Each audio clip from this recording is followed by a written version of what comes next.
આપ જોઈ રહ્યા છો સનાતન ન્યૂઝ નેટવર્ક જૂનાગઢ। રાજ્યપાલ શ્રી આચાર્ય દેવવ્રતજીના અધ્યક્ષસ્થાને જૂનાગઢ કૃષિ યુનિવર્સિટીનો પદવીદાન સમારોહ યોજાયો।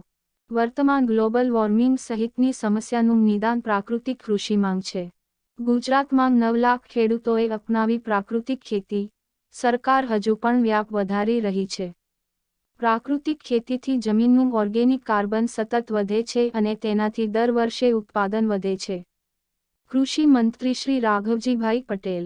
ગુજરાત રાજ્ય કૃષિ ક્ષેત્રે દેશમાં અગ્રહરોળમાં। ગુજરાતમાં વાવેતર હેઠળના વિસ્તારમાં વધારો થઈ રહ્યો છે। પીએમ ની પ્રેરણાથી રાજ્યમાં 6 centre of excellence for horticulture શરૂ। નવા સાપનું નિર્માણ। પદવીદાન સમારોહમાં 64 વિદ્યાર્થીઓને અપાયા gold plated silver medal.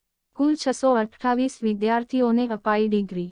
Junagadh તા 4 જાન્યુઆરી 2024 ગુજરાતના રાજ્યપાલ અને જૂનાગઢ કૃષિ વિશ્વવિદ્યાલયના કુલાધિપતિ શ્રી આચાર્ય દેવવ્રતજીના અધ્યક્ષસ્થાને આજે જૂનાગઢ કૃષિ યુનિવર્સિટીનો 19મો પદવીદાન સમારંભ યોજાયો હતો।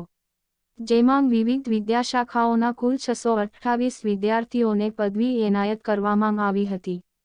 રાજ્યપાલશ્રીના હસ્તે 64 વિદ્યાર્થીઓને gold medal, gold plated silver medal અને એક રોકડ પુરસ્કાર એનાયત કરવામાં આવ્યા હતા।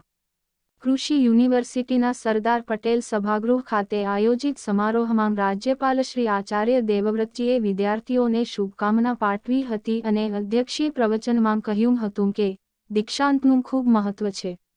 ડિગ્રી લઈને તમે જ્યારે જઈ રહ્યા છો ત્યારે સમાજમાં લોકોની આકાંક્ષાઓ પૂરી કરવા આગળ વધશો તેવી શુભકામના। આ અવસરે યુનિવર્સિટીના કુલપતિ ડોક્ટર વી.પી. સોવટિયાએ યુનિવર્સિટીની કામગીરીનો પરિચય આપ્યો હતો, જ્યારે કુલસચિવ ડોક્ટર પી.એમ. ચૌહાણે આભારવિધિ કરી હતી। આ કાર્યક્રમમાં જૂનાગઢ મહાનગરપાલિકાના મેયર શ્રી ગીતાબેન પરમાર, જિલ્લા collector Shri Anil Ranavasiya, Junagadh municipal commissioner Shri Rajesh Tanna, જિલ્લા વિકાસ અધિકારી શ્રી મિરાંત પરીખ, જિલ્લા પોલીસ વડા શ્રી હર્ષદ મહેતા તેમજ અન્ય મહાનુભાવો, ગણમાન્ય નાગરિકો વગેરે ઉપસ્થિત રહ્યા હતા। અહેવાલ વલ્લભભાઈ પરમાર, સનાતન ન્યૂઝ નેટવર્ક, जूनागढ़।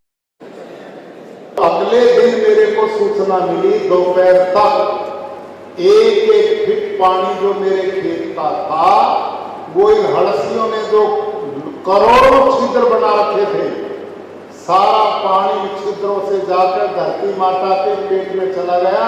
यह है नेचुरल वाटर हार्वेस्टिंग सिस्टम। तो भाइयों बहनों, ये जो सूक्ष्म जीवाणु, इनमें से सूक्ष्म जीवाणु जो 78% नाइट्रोजन हवा में है ना, वो उसको खींचते हैं और उसका भोजन बनाकर पकाकर को देंगे।